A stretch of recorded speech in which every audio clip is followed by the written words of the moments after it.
Hello mga ka-friendship! Welcome to Meta World. Pre-stress at mag-i-enjoy ka dito. Yan.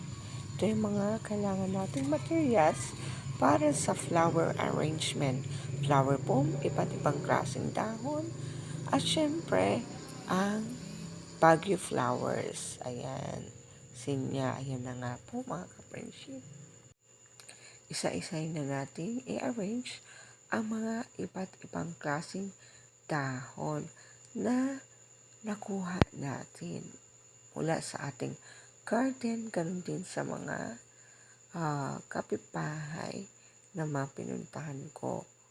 Ayan. Kasi kapag may mga iba't ibang klase kang dahon, mas magiging maganda ang arrangement na gagawin mo. Maganda talaga kapag may sarili kang garden at meron ka mga iba't ibang klase o variety ng mga halaman. Kasi doon mo magagamit yung creativity sa pamagitan din ng iba't ibang klaseng dahon. Iba't iba rin kasi ang mga kulay nito at mga hugis, diba? Kaya ayan, unti-unti ko nang nabubuo yung design na gusto ko para dito sa ating flower arrangement.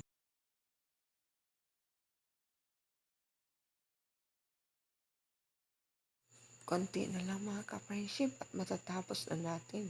Pagkatapos na natin iset o ilagay ang mga dahon, mga flowers naman.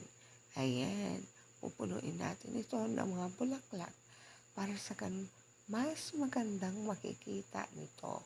Pinaghiwalay ko dito sa baba ang kulay puti at yellow.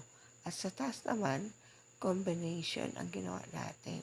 Pinagsama natin itong mga ito. Ayan na po, finished product. Thank you.